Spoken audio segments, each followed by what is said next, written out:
120, if I know how to count. Our club mission, we provide a supportive and positive learning experience, which our members are empowered to enhance their communication and leadership skills, resulting in greater self-confidence, personal growth, and achievement of their Toastmasters goals and those of the Personal Growth Leaders Toastmaster Club. Our theme today is meeting the challenge. Our Toastmaster today is our founder, Distinguished Toastmaster Somesh Kumar, who leads us no matter what. So please welcome our Toastmaster for today, Distinguished Toastmaster Somesh Kumar. Thank you very much, Teresa. Fellow Toastmasters, today is our meeting number 221, as Teresa mentioned, and our theme is meeting the challenge. So challenge could be different for different people, depending on who the person is. If someone is CEO of a company that has 100,000 employees, the challenge of that person would be different from someone who is a parent in the family. So challenges are different for different people according to the circumstances and the roles that we play in our life. But the important thing is to not be disturbed by the challenges that come in. It is very easy for us in the human condition to be disturbed by the challenges. If we are not able to meet the challenge, we might feel dejected. But that is not, of course, it happens. When it happens, the feelings will come. The important thing to understand here is that acknowledge that feeling and continue to progress what we want to do. It's not that we negate the feeling, we judge the emotions that are coming to us.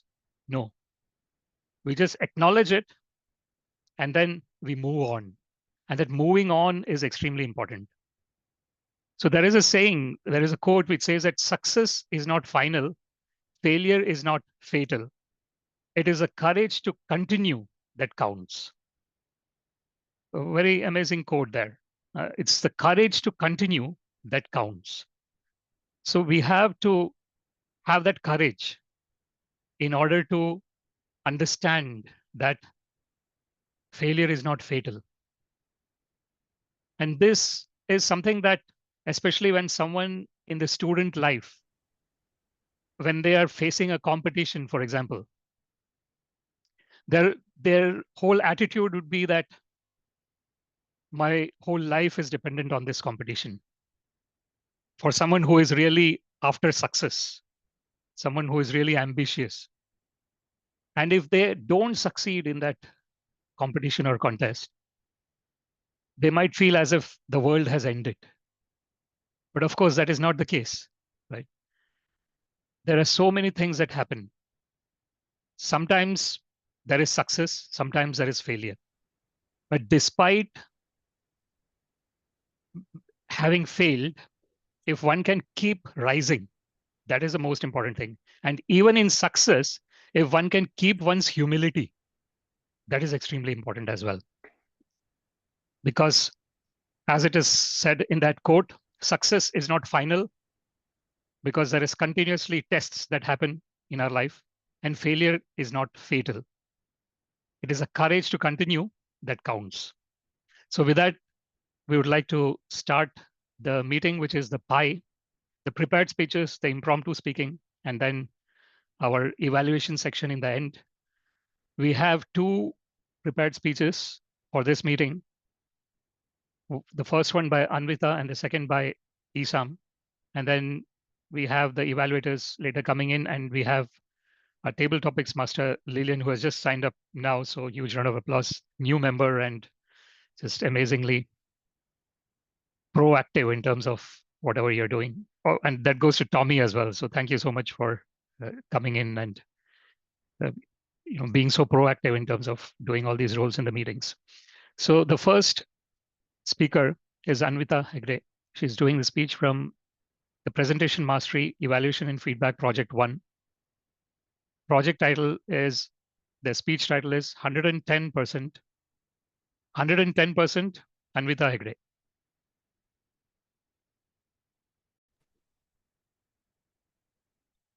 I was feeling very low. The software project which I was leading at office was not progressing as expected.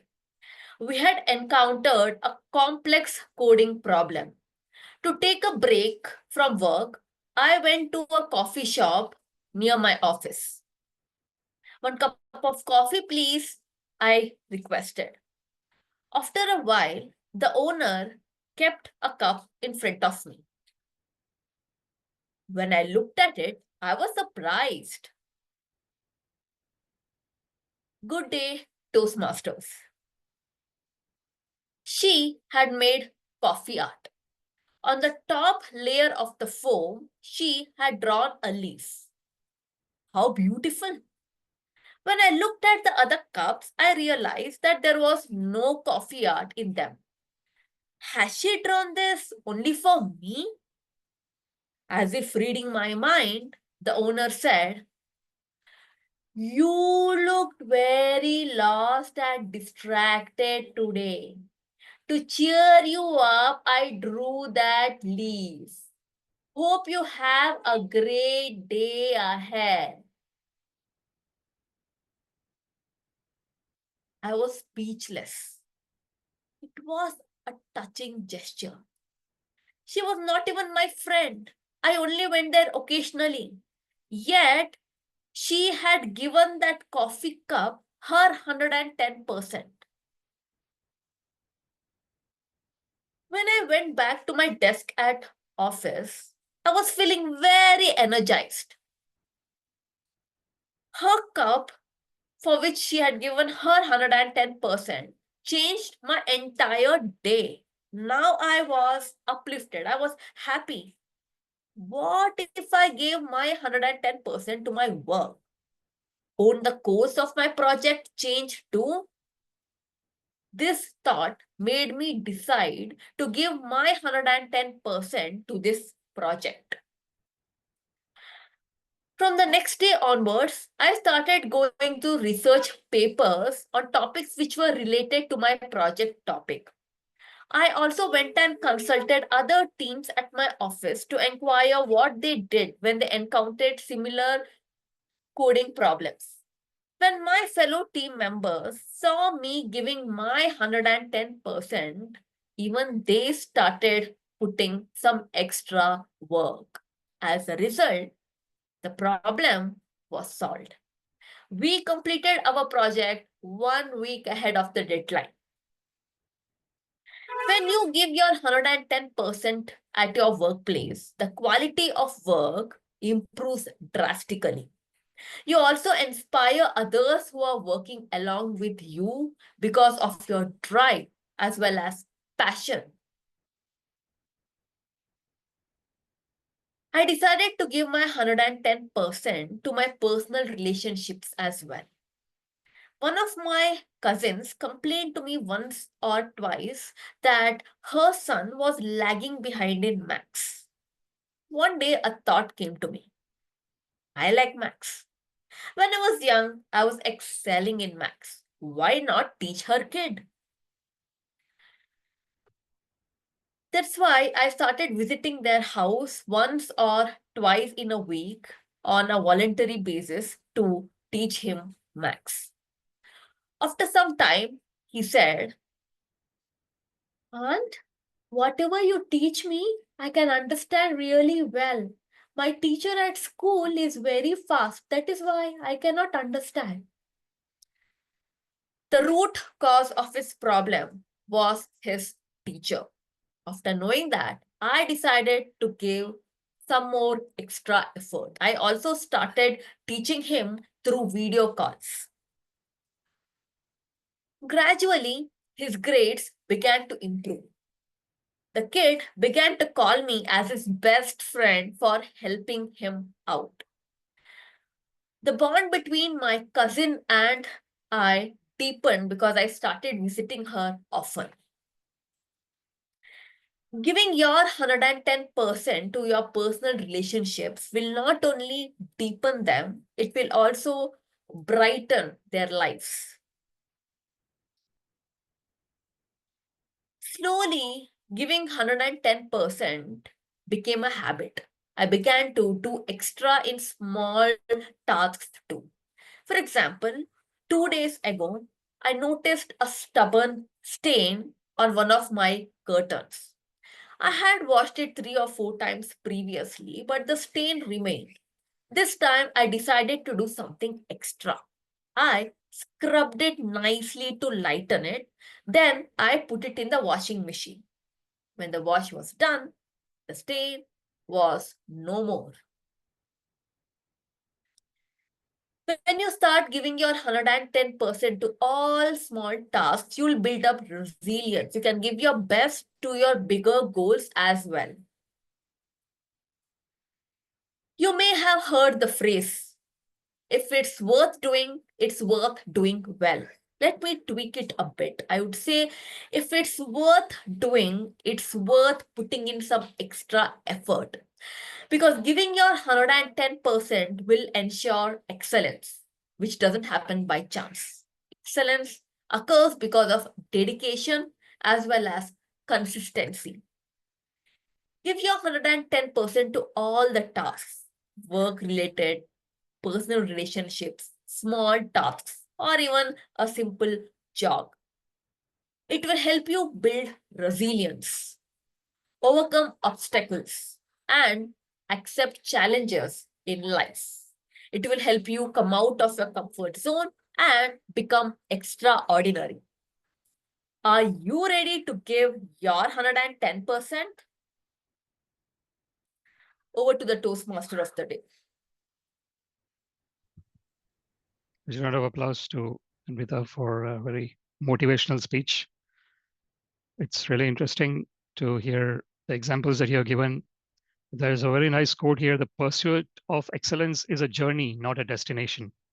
So that's a very interesting quote in terms of understanding what excellence is all about.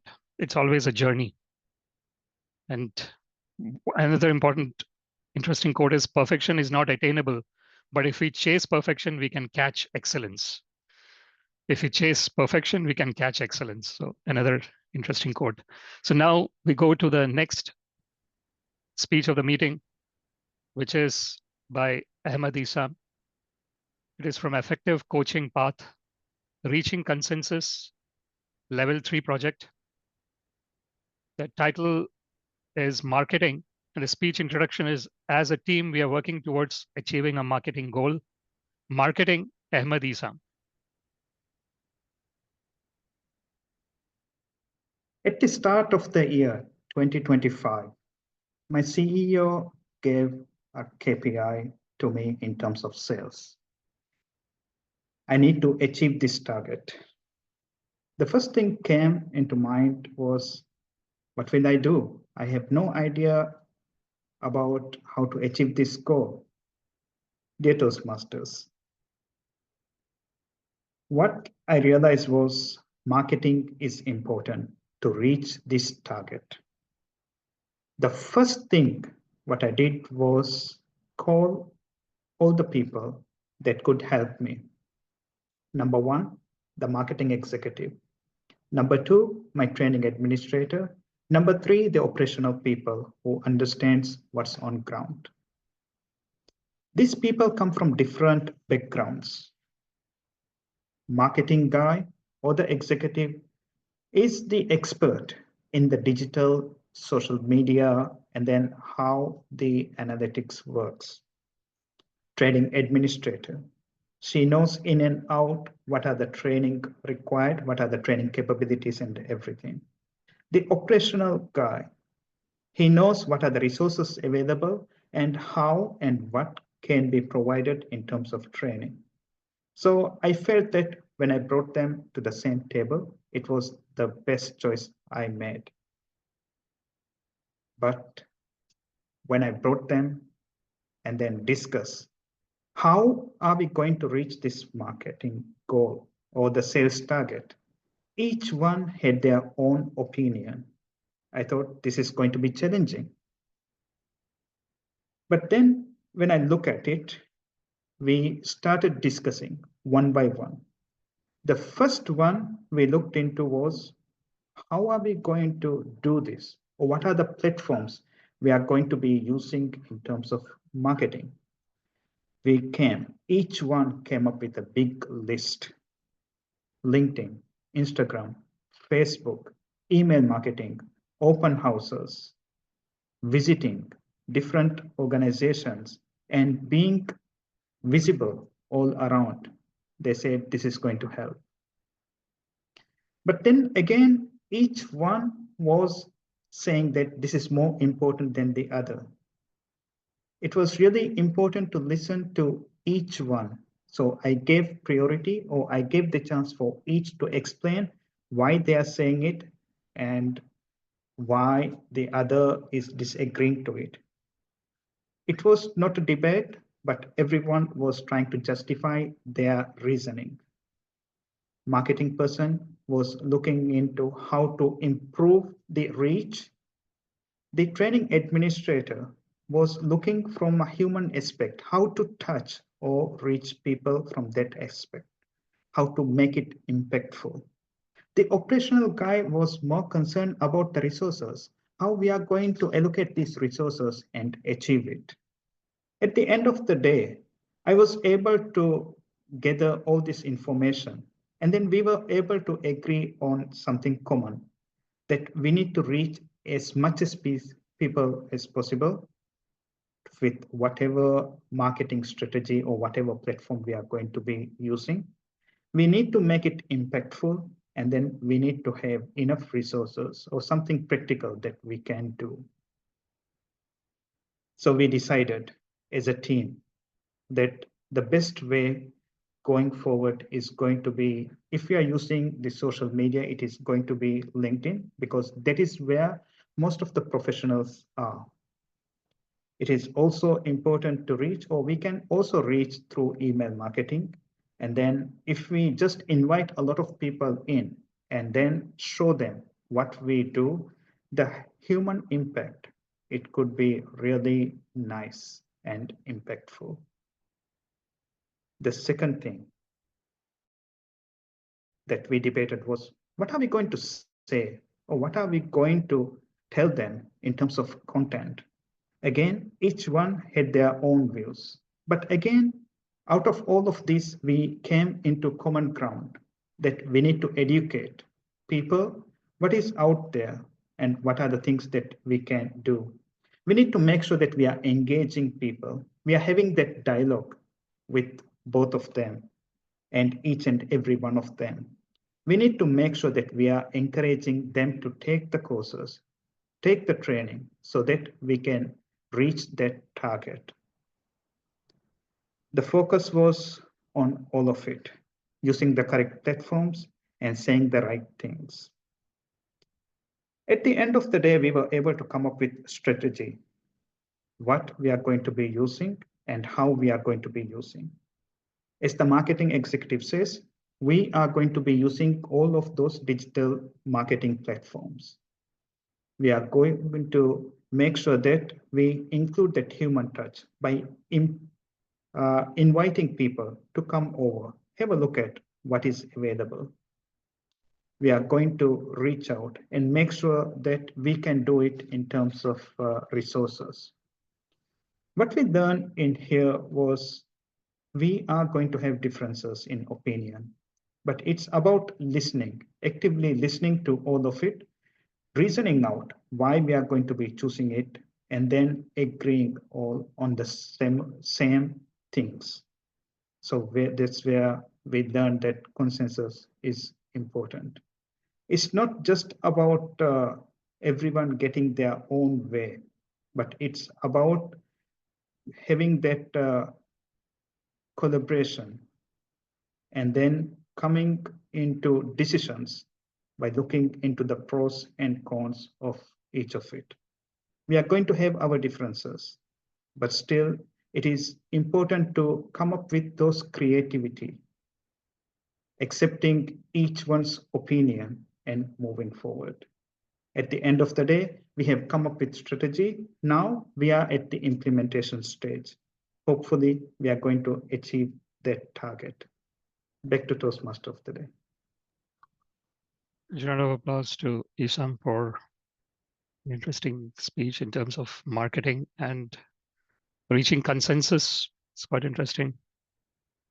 It's not easy because everyone is individual, everyone have their own views. But at the end of the day, the goal is the purpose towards which everyone is working. And that will be the north light, as they say, in terms of going together and reaching consensus. So thank you very much, Isam, for a great speech. Now we go to the next section of the meeting, which is the table topic section. To lead the table topics, we have Lillian Munari. Over to you, Lillian. Round of applause. Thank you, Toastmaster of the Day, DTM Somash, fellow Toastmasters.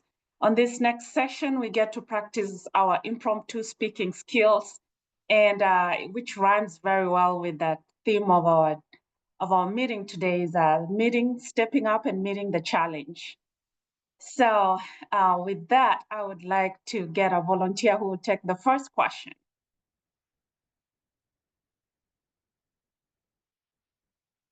Awesome. Thank you, Kushal. All right. First question to you. When was the last time you tried something new? When was the last time you tried something new?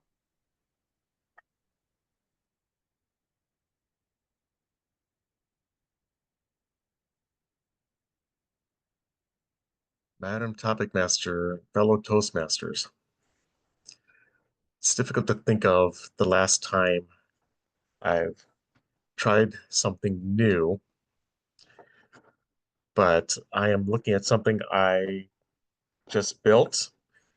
It is a computer stand. I bought it from a store and it was something to assemble, put together, and it turned out pretty well. It's not as high up as I like it, so I'd rather it be like this, but now it's like this. So, but I do like building things. It makes me feel a sense of fulfillment whenever I see something that I've built. So I do like to put together furniture because every time I see it, it makes me feel better about the room I'm in. So, and it was a long time since I last built something, this little computer stand. So it's not the first time I've done it, but it's the first time in a long time that I've built something. So I find building something is always a new and fun experience. Madam Topic Master. Thank you, Kosha. Thank you for sharing that, and that building stuff gives you a sense of fulfillment. And you took the challenge lately of building a new stand for your computer.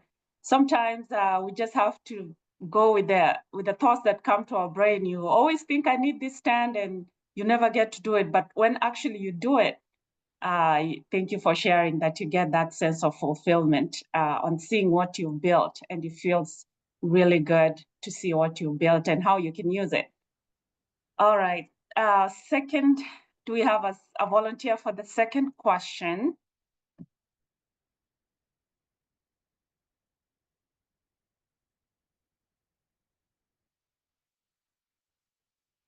All right. Thank you, Tommy. All right.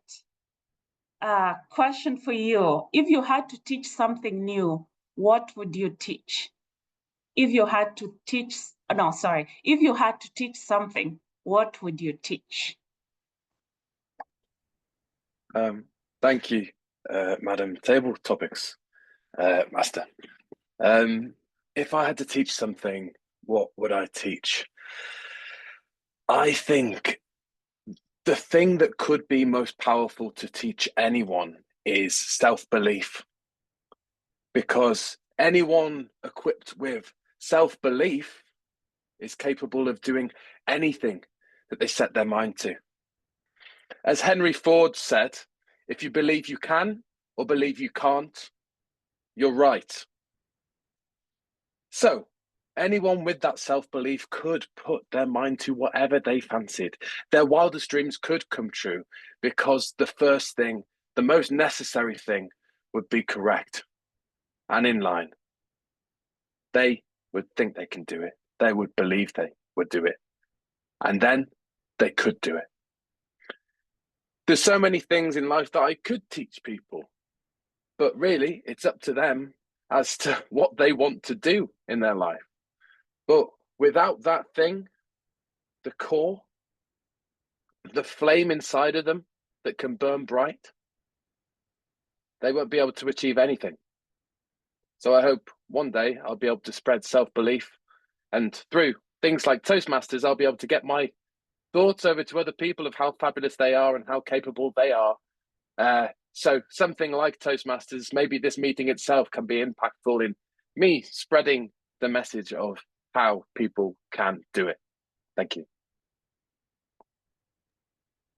Thank you, Tommy. I totally agree with you that self-belief is really important to get to do anything, to challenge ourselves, to do those things that we plan to do, and sharing that quote that if you believe you can, you will, you can do it. If you believe that you can't, you can't. So it's good to have a positive belief that can help you achieve your goals and empowering self-belief. And that's how we can challenge ourselves to do whatever we want to do. And very true, even if you teach something to somebody until they believe they can do it, it's really hard for them to accomplish their goal. Thank you for sharing, Tommy. All right, do we have a volunteer for the next question?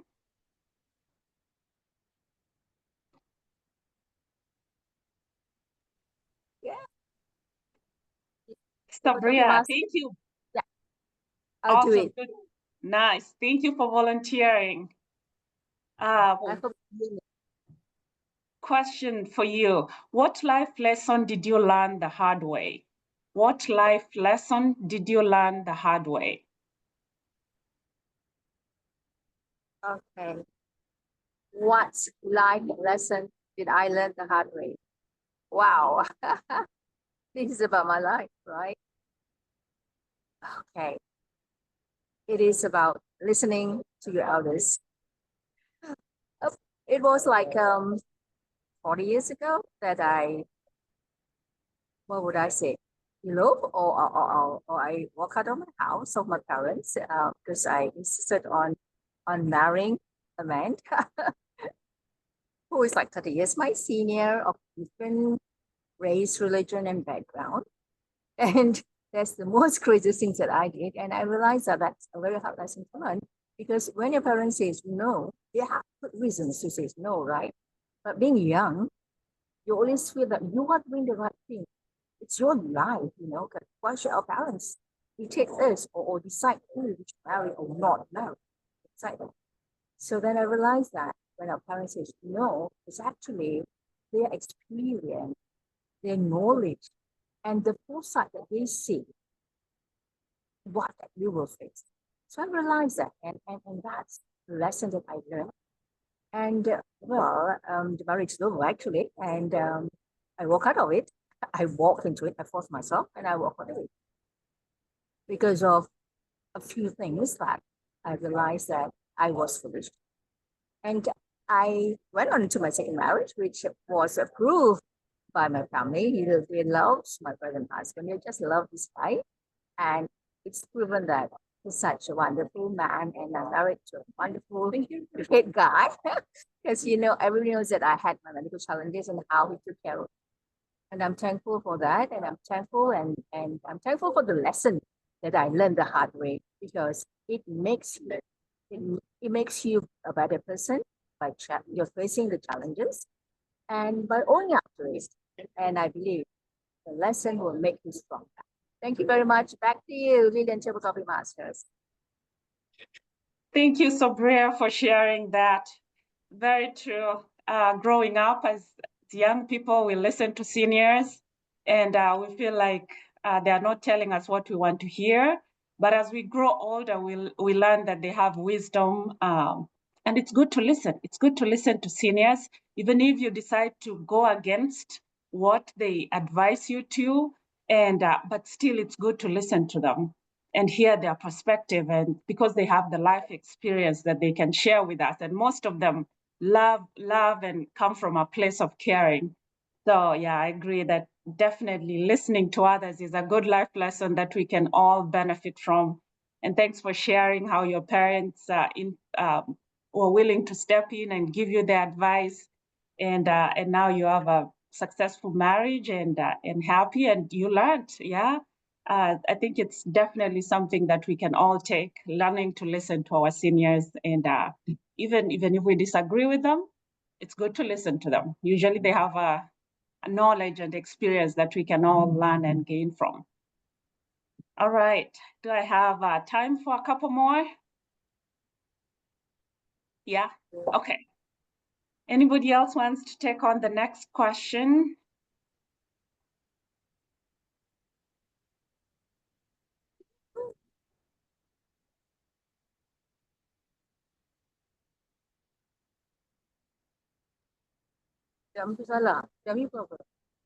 All right, Teresa. Thank you, Teresa, for volunteering. Question for you.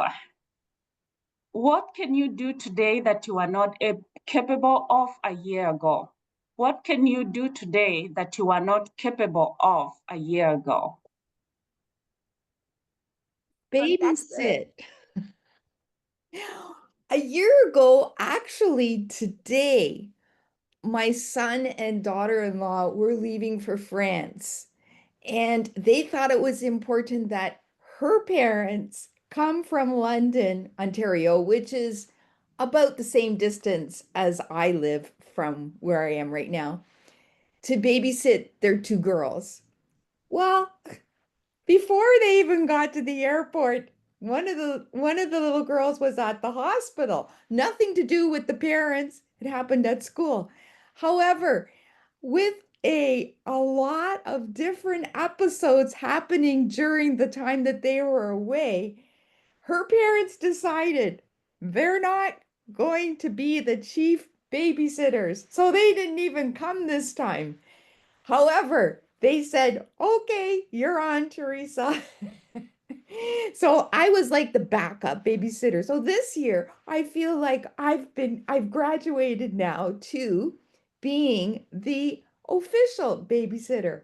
However, I did ask my daughter from St. John's, Newfoundland, which is a plane ride away and about 5 hours in total time distance, to come and to help me out.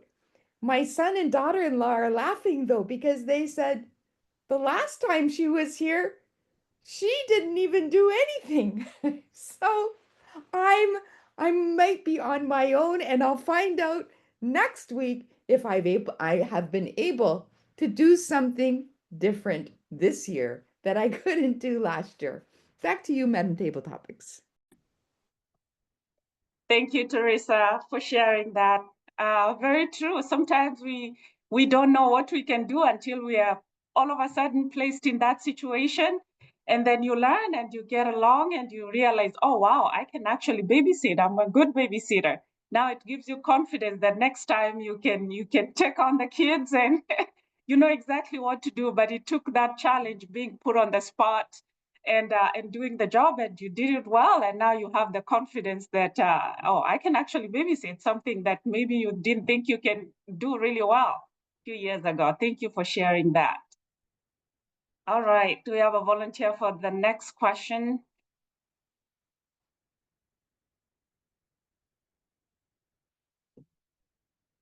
Somesh, DTM Somesh, thank you for volunteering. And question to you is, what would you do differently if you knew nobody was judging you? What would you do differently if you knew nobody would judge you? Thank you very much, Madam Topics Master. Really thought-provoking question. The whole question about judging is really interesting. The whole concept. We are, as in the human condition, which I talked about in the beginning as well, it is sometimes like a default mode that the judgment comes into picture. Why does judgment comes into picture? That is the important question to ask. The reason is because we have been brought up in a particular set of environment. And basing on what environment we have been brought up since our birth, since childhood, we have got some attitudes that we are attached to. And this attachment to a particular attitude or a particular way that we are brought up comes up when we see someone doing something that we don't expect them to do. And that expectation itself is unfortunately the cause of judgment. If I expect that the world has to be in a particular way, it has to be according to what I think it should be. That is the cause of suffering as well, actually. The main cause of suffering. Because what happens in the world is things sometimes happen according to what we expect. And sometimes it does not happen according to what we expect. And if we can have the equanimity of mind, whether things happen or not, that is really important. So to answer your question about what I would do if no one was judging, I would just do what I'm doing always, because I'm not concerned about what people are judging about. Over to you, Madam Topics Master.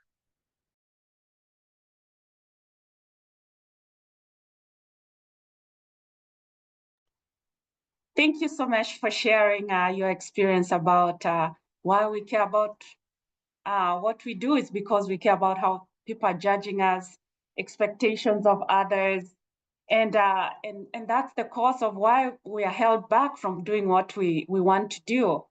And thank you for sharing that. Yes, if you were not concerned about people judging you, you would do whatever you want to do. And I think we can all learn from that, that sometimes you have to put judgment aside. It's people's expectations and people growing up in an environment with certain set of beliefs that puts us in a box and limits what we can do. All right, do we have a question for one more? Do we have time for one more? Probably, yeah. Last. Okay, last one. All right. Anybody, any brave soul who wants to take the last question?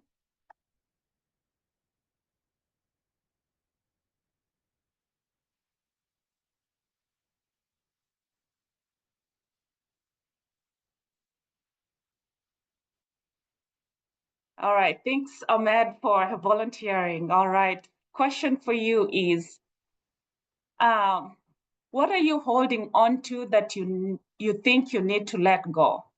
What are you holding to that you think you need to let go?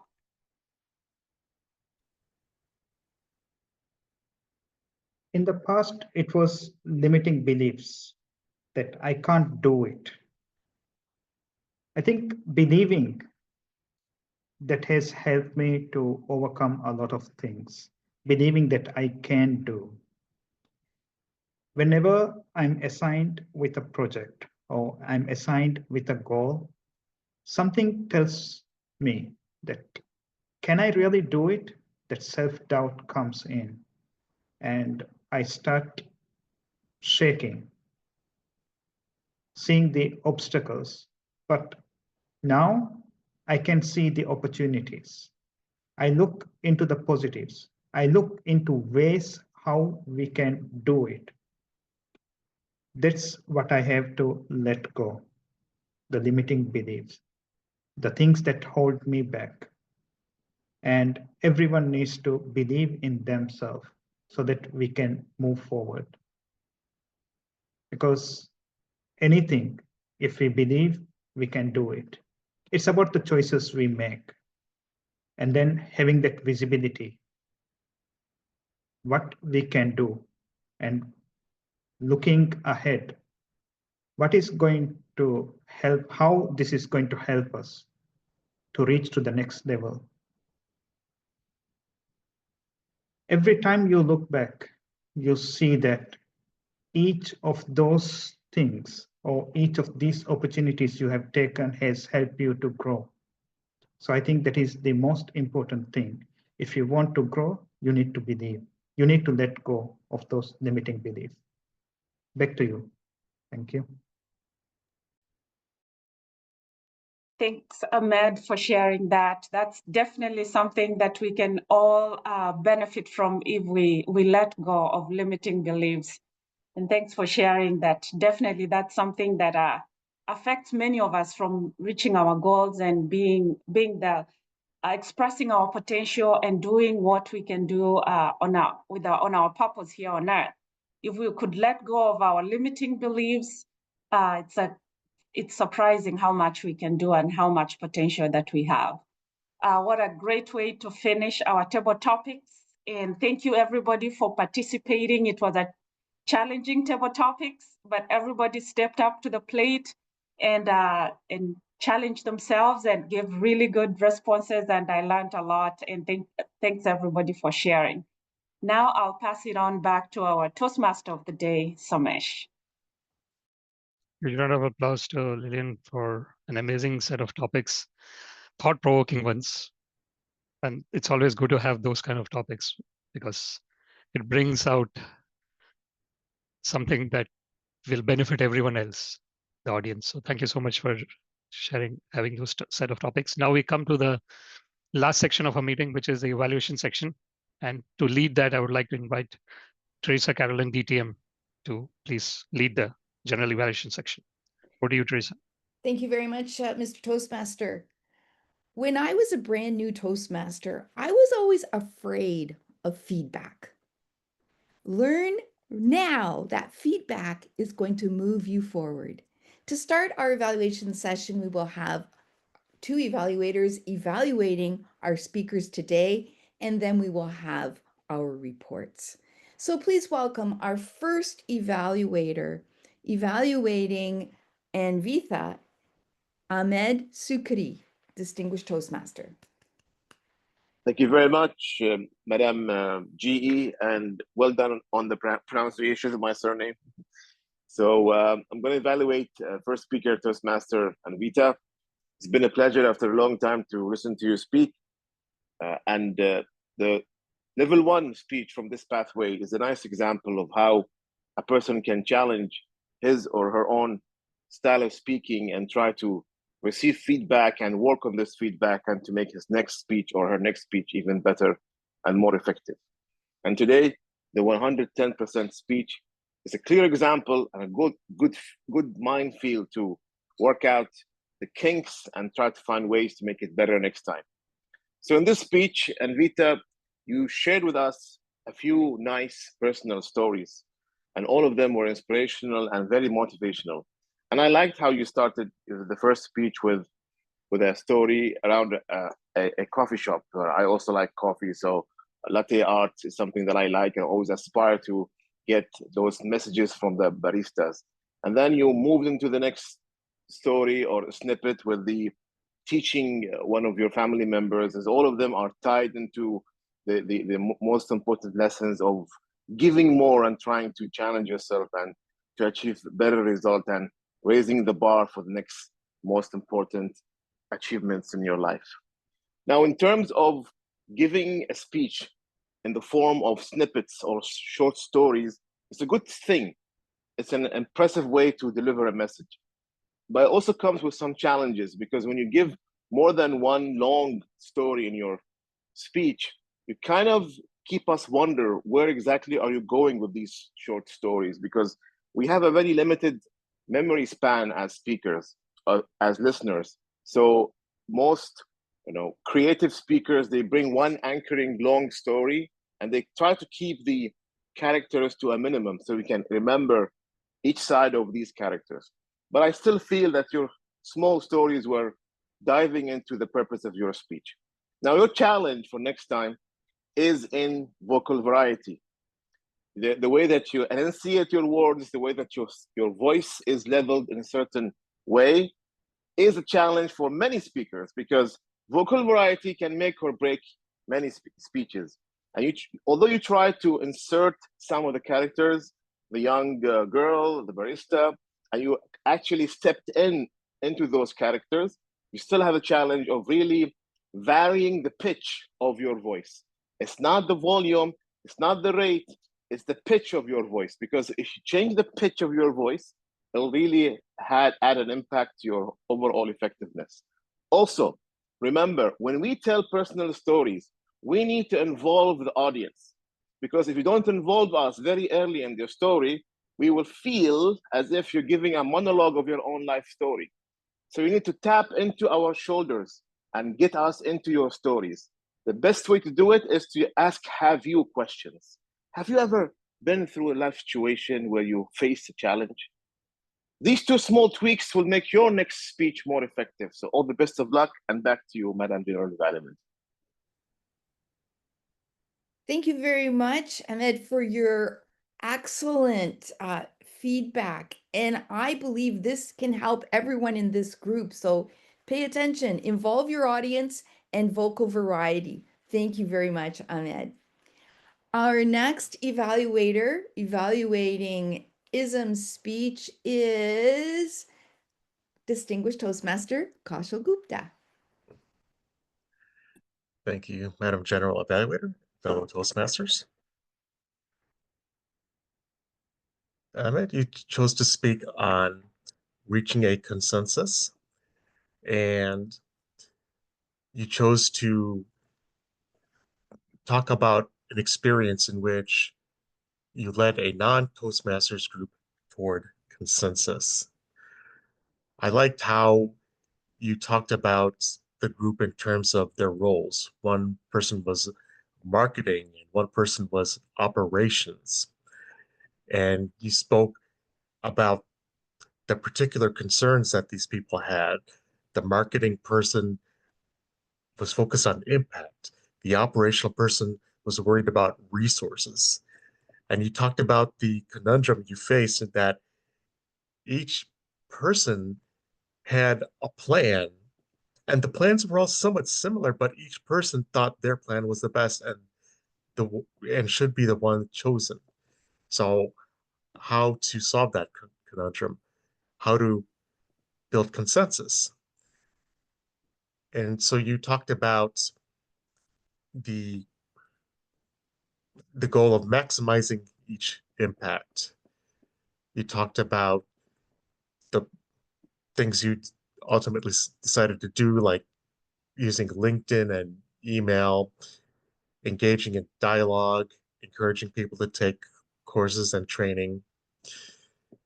And you talked about the process of reaching consensus, using skills such as active listening, accepting each person's opinion, using creativity, and deciding to move forward on a plan. So these are all good takeaways that we can use whenever we have to lead a group and reach consensus so that we can move forward. Now, what would I have liked to have seen more of? And that's detail. I think some detail would add a lot of color to this experience. I don't, you might not be able to reveal all the details. You probably have to retain some confidentiality, but I was curious, what was the campaign? What kind of courses are you providing? What's the field? What what uh, what do you want people to do? And you could even have given names to the marketing person and the operational person, maybe not the real names, but some names that would help us relate to them a bit better. And also, you said the term KPI at the beginning. I always forget what that means because I'm not in business. I've heard the term before, but I just don't remember what it means. So maybe you could explain that. So those are just my tips on how you can make a good speech on achieving consensus even better. Madam General Evaluator. Thank you very much, Kaushal, for your feedback on detail and giving him examples how he can do that. And also the word KPI, I was going to text you and say, what is KPI? I'm not in business, sorry, Ism, but your delivery I was definitely professional, I can say that. Thank you very much to my evaluators. I would like to move on to our timers report. Our timer is Tommy Graves. Please welcome Tommy. Hello, good afternoon, good evening, good morning, wherever you are in the world. I'm back on your screens and speaking to you. I felt very powerful today. I'm not sure if Doctor Who is a thing around the world, but in the UK, we have a character called Doctor Who we watch on TV, and he is what they call a Time Lord. So I have thought of myself as a bit of a Time Lord today when I've been pressing the start and stop just to give myself a bit of extra enthusiasm. So, scores on the doors today. I'm not sure whether it is common practice in your club to read through all of the scores or just give a summary of where we've had standouts. Would it be a yes to read through them all, or a Tommy, keep it short and sweet? Here we go then. Samesh gave it the all clear. So first up, we had the two speeches, Anvita and Ahmed Issam, both fabulous speeches in their own rights and both fabulously in time. And Vita came in with 6 minutes and 36, and Ahmed Issam came with 6 minutes and 50 seconds. So fabulous stuff there from both of you. Next up, we had the table topics, which is always very exciting and a bit spontaneous. And it was enjoyable today, and enjoyable from the Time Lord's perspective because everyone was perfectly in time. Kaushal came in with 1 minute and 18. Myself, I came in at 1 minute 40. Sabaria, you came in at 1 minute and 59. Almost bob on that 2 minutes there. Teresa, you came in at 1 minute 50. Samesh, 2 minutes 17. And Ahmed Issam, 1 minute 46. And the most recent section of our meeting today has been the evaluations, which were equally as fabulous as what preceded. Ahmed Shukri or Sukri, I'm not sure whether you were commending Teresa on the pronunciation or not. 3 minutes and 19 seconds for your evaluation, which was great. And Kaushal with 3 minutes and 11 seconds. That's me. Thank you very much. Time Lord, over and out. Thank you very much, Tommy. We did not have a grammarian. However, there were lots of words that I felt that this meeting the challenge was definitely gave us the idea of that. First of all, resilience, building resilience. The second was flame. Tommy talked about flame in his table topics. Sabaria in her life challenges talked about the word foolish. Honestly, how many of us have had that as well? And Somesh, you had the attitudes, taking attachments to attitudes and not changing things, expecting something and not changing because of our attitudes. I believe that we had several others that really helped us in understanding meeting the challenge. We started on time for my report. We had an excellent theme given by our Toastmaster, distinguished Toastmaster Somesh, and learning how to acknowledge and let go of things, giving us the quote, success is not final, failure is not fatal. So it's not life or death if you fail, right? But just the courage to continue. So well done on that. And Vita, your speech 100% definitely talked about meeting the challenge and being resilient, how one person can actually change how others feel. Well done. Thank you. Our second speaker spoke to us about consensus and getting us moving. And I thought meeting the challenge is definitely about being together and engaged and involved in what's going on. Our table topics master did achieve the challenge with, honestly, very thought-provoking words from Somesh, questions. I thought that was very well done. Now, if you want this, Lillian, for a project, the Pathways project, because you did exemplify what it takes to achieve that project in Pathways, evaluating table topics, notice that she gave us the segues or the follow-ups after each speaker. So well done on that. Our evaluators, I've already spoken. And I believe that this meeting, I am so happy to be back. It's hard to stay away from this group. We have so much talent, and I believe so many people here really want to achieve and meet their challenges. Back to you, Mr. Toastmaster. Huge round of applause to Teresa for doing the GE role so professionally. Thank you so much. So meeting the challenge was the theme of the meeting today. There is a quote by Zig Ziglar. He says that what you get by achieving your goals is not as important as what you become by achieving your goals. Quite a thought-provoking one. Very simple statement. There's a lot of depth in it. Because generally what happens is we measure success by what we get, either physically or in some other way, or monetary, all those things. But there is something called intrinsic satisfaction that actually beats everything else. And that is what happens when we are independent of the result that we want to achieve, but only dependent on how much I'm growing as a person. If we do that, then we can meet any challenge because we are not bound by the material aspects of what we are doing. We are bound by how I'm becoming better as a person.